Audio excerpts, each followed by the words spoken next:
For the NBA, huge Western Conference matchup between the Warriors and the Suns to start out the season. Uh, as you guys know, the Suns beat the Warriors on the road by a score of 108 to 104. Um, Watching the game, biggest takeaway from that game, what I saw is that uh, both teams are still a little, as overall, still a little rusty. And I said that because of how physical the game was getting. I could tell guys were starting to get frustrated during the game on both sides, both on Phoenix and on and Golden State. Um, Lots of missed transition baskets, poor transition execution, poor transition defense, a lot of offensive rebounds given up by both sides. So you could tell it was just a little bit. It was a little bit sloppy play. You could tell, like I said, guys are still getting their rhythm back in his first game of the season, so you don't expect too much. But I was extremely impressed with what I saw out of the chemistry of Golden State, particularly their ball movement and how the ball did not stick. Um, Golden State did a great job of, like I said, having a lot of ball movement, a lot of rotation, a lot of swings to the ball. And if we just look at the box score, let's look at it. So Golden State, so Kevon Looney had 7 points. Andrew Wiggins had 10 points. Chris Paul had 14 points and 9 assists. Steph Curry had 27 points and 5 rebounds. And Klay Thompson had 15 points and 7 rebounds. John Kuminga came off the bench and had 12 points and 6 rebounds. Dario Saric had 7 points and 7 rebounds off the bench. Moses Moody had 11 points and 3 rebounds off the bench. Gary Payton II had 3 steals, 2 rebounds, 2 assists coming off the bench, plus minus of 15 as well, by the way. So there's a lot of balanced scoring within Golden State, which I said they did a great job of rotating the ball, moving the ball, great movement. And I was impressed with how Chris Paul was able to fit into Golden State's system, especially playing alongside not only Steph Curry but also with Klay Thompson. And what Chris Paul being on the court with Steph Curry, what it reiterates and what it represents is the difference between what a point guard was once considered compared to what a point guard is considered now today.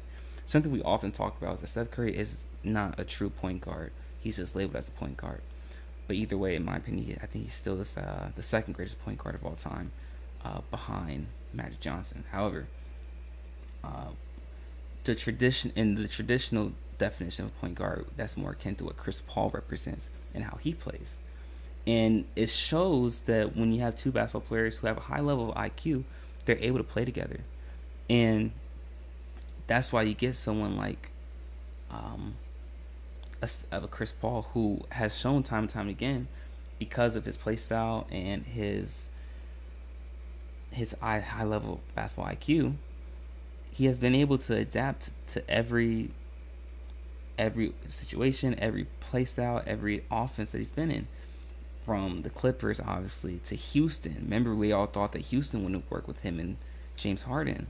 And then he goes to Oklahoma City, works with Shai Gilgeous-Alexander. Then he goes to Phoenix and it works with Devin Booker. And now he's here in Golden State. And I know it's only been one game.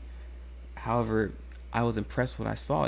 Steph Curry, obviously, he played a lot of the two at Davidson, and obviously he shoots the ball so well and he moves so well off the ball. He's able to play the off ball, play the two. He moved well off the ball, and you can tell that Klay Thompson's put on a lot of size. He's put on some muscle from compared to last season. So it looks like he's been physically preparing to play more of the three, which tells me that they might be moving either Draymond or Andrew Wiggins to the six-man rotation, to the six-man spot, and having either of them come off the bench. And you guys know, if you listen to our shows during the summertime, I was a proponent of Chris Paul coming off the bench because now he gets to play that second unit, and now he gets to score and attack against the second unit of other teams, and then you still allow Chris Paul to close out games, and then you just, like I say, you have him start by coming off the bench. But what I see that Steve Kerr and Golden State wants to do is they want to alleviate as much pressure from Steph Curry as possible, and that means that, okay, Steph, we move you off the ball, and we put Chris Paul at the point. And we know that they used to do that in the first iteration of their dynasty, and they would allow Draymond to run the point a lot, or that point forward kind of position, and initiate the offense. And it looks like they want to do that again, but with just a better version in Chris Paul, and it works. Everyone gets easier shots now, because now what happens is Klay Thompson, Steph Curry don't have to worry about creating shots for themselves. They just, they can just come off of pin downs and staggers, and they can move out the ball. And because both of them are so efficient at moving out the ball, it allows both of them to get open, and that just opens up more passing lanes for the rest of the guys. I mean, how many times did we see dump downs and lobs and slip passes to Wiggins and Looney and Moody and Saric on off of a stagger? How many times did Klay Thompson and Steph come off a stagger, and then they give a slip pass to the cutting, like I said, Wiggins or Looney or Kuminga or Moody, and they're wide open for a layup, because now teams, they have to double off of those staggers and those pin downs, because you got great shooters in Curry and Thompson coming off of that, and that just leaves a slip pass open for the guy that just set the ball that just set the pin down screen, and that's why Golden State's offense looks so efficient, because you're just adding another dynamic by now. You're allowing those shooters, Steph and Klay, to come off those pin downs, and you have a great point guard and Chris Paul, who can make those reads down and give it to them, give it to Steph and Klay coming off that pin down, or he can read it early if the defense overplays, and then he can just give the lob to the screener that just slipped. So it adds another dimension to their offense, and I'm extremely excited to see them play together, because now that I've seen it, I do now think that Chris Paul is going to be starting, especially after I saw Klay Thompson's physicality and how he's muscled himself up compared to last year. I do think Chris Paul will be the starter, and that is something that surprised me, but I'm looking forward to seeing. And if we look at Phoenix, I was extremely impressed with Phoenix's physicality on the defensive end.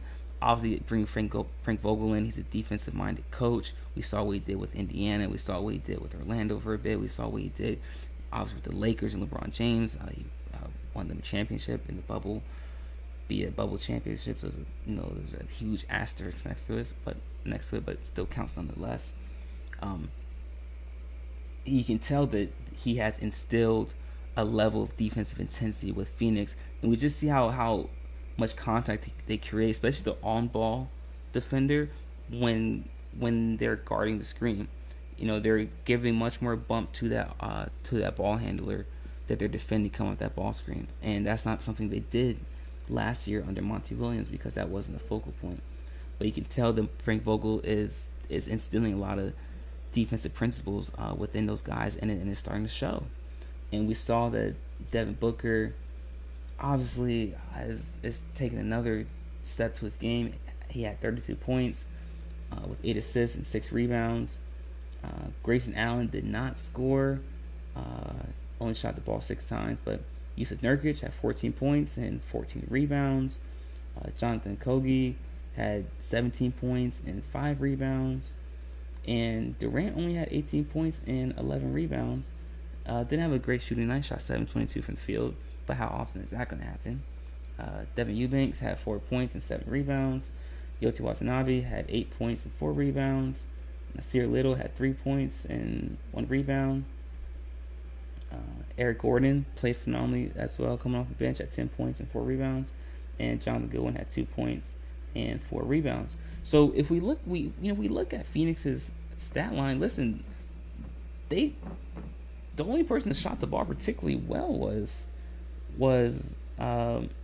Nurkic shot 5 of 8, which is great. Okogie shot 7-9. If you can get 14 and 17 points out of both those guys respectively, that's a great night. That's a great night. You live with that, right? That's great. But 18 points out of Kevin Durant, how often is that going to happen, right? And Devin Booker shot the ball extremely well. And we saw the biggest cause for concern Phoenix going into the season was their depth, right? And their role players' ability to score. I saw that Jonathan Okogie has worked tremendously on his shot, particularly his shot from the corner, because he knows that's the shot he's going to get a lot this season. You can tell that was his focus point during his offseason training, because he looks much more fluid shooting off the catch. He looked much more fluid attacking off the one dribble rip through, and so did Devin Eubanks, and so did Watanabe, and Eric Gordon looked much more fluid. He looks healthy now, especially attacking downhill, creating that contact, something that he's always been good at doing ever since his days in New Orleans. So having him come off the bench, play the point guard spot a little bit, obviously just alleviates pressure off of Devin Booker. They don't have a true point guard, which is my biggest cause for concern, and that would be the only thing that would worry me. But remember, this is all without Bradley Beal. Bradley Beal didn't even play. So I'm excited to see the other dimension that Phoenix can add to their game. But I was impressed with their physicality, and I was extremely impressed with their rebounding as well. Listen, they out-rebounded Golden State 60-49, so out-rebounded them by 12. But we understand that also Golden State is not the biggest team. So this was expected of Phoenix, but listen, this is a Phoenix team that doesn't have a lot of low post interior presence as well. Listen, they got Nurkic, but Nurkic isn't known for his defense. He's known for his offensive capabilities, and one thing I was impressed with Kevin Durant. Kevin Durant did a great job of rebounding. Like I said, he had 11 rebounds, and it looked like Kevin Durant put on a little bit of muscle mass as well this past off season, perhaps in preparation for him having to play more of the 4, which is what he did last night, which is why he was able to have so many more rebounds. Watching this, you can tell what guys worked on this off season, and they worked on things that they were going to be doing, and you can tell the guys are already committed to being in their role, and that's something I'm impressed with. So it'll be exciting to see how both these teams move forward over the course of the season, but I was impressed with what I saw from both teams as well. Extremely impressed with what I saw from both teams, particularly Golden State in terms of their chemistry this early on. But listen, that's what Chris Paul is known. Every team that Chris Paul has been traded to or moved to, they always start really well. And listen, I know Chris Paul gets a lot of flack for his relationship with his teammates and his whatever, but when he plays, listen, he plays well. And his team plays well. His teammates play well also. So that's all you can ask for. And like I said, I'm impressed with Phoenix's physicality, their ability to control the boards, even with the lack of low post presence. But let me know what you guys think in the chat room. What did you guys think about what you saw last night? Did anything stand out to you guys? Was anything a surprise? Let me know what you guys think. Leave your thoughts in the chat room.